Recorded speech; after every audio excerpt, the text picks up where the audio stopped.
Hello guys, welcome ঘরোয়া homemade recipe চ্যানেলটিতে। তো চলো আমরা আজকে টিফিনের একটি সুন্দর রেসিপি দেখিয়ে দিচ্ছি। চটজলদি যেটা বানানো হয়ে যায়, প্রত্যেকের ঘরেই এইটা থাকে। দেখতে পাচ্ছ এখানে ডিমের অমলেট করে দিচ্ছি, আর এদিকে বাটির মধ্যে সুজি, এটা আমি কাঠখোলায় ভেজে নেব। আর এখানে রয়েছে কাজু কিশমিশ, খানিকটা টমেটো, আর এদিকে কিছুটা সবজি। কড়াইয়ে দেখো তেল দিয়ে দিয়েছি। এবার আমি কড়াইয়ের মধ্যে কিছুটা জিরে ফোড়ন দিয়ে দিব। হ্যাঁ, আর তোমাদেরকে তো বলাই হলো না আমি রেসিপিটি কী করছি। সুজির পোলাও বা ঝাল সুজি, যে নামেই একে বলে থাকো না কেন, খেতে কিন্তু একই টেস্ট। তো দেখো আমি জিরে ফোড়ন দিয়ে একটু ফুলকপি, গাজর আর একটু বিনস, তোমাদের কাছে যে সবজি থাকবে সেই সবজি দিয়ে দেবে, একটু আলুও দেবে। আমি একটু আলুও দিয়েছিলাম।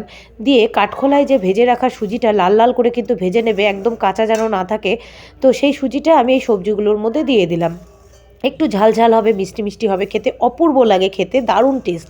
এটা তোমরা সকালে টিফিনেও খেতে পারো, কিংবা বাচ্চাদের টিফিনেও দিতে পারো, আর নাহলে সন্ধ্যের টিফিনেও করতে পারো, অ্যাকচুয়ালি টিফিনের জন্য আর কি। তো চলো কীভাবে বানাচ্ছি দেখে নাও একটু। খুবই সহজ রেসিপি।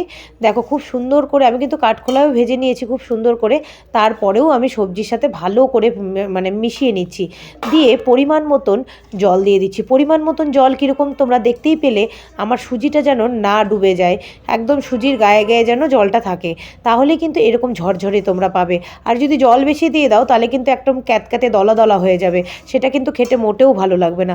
তো কেমন লাগলো রেসিপিটি, এই সুজির পোলাও আর ডিমের অমলেট? আশা করি ভালোই লাগছে।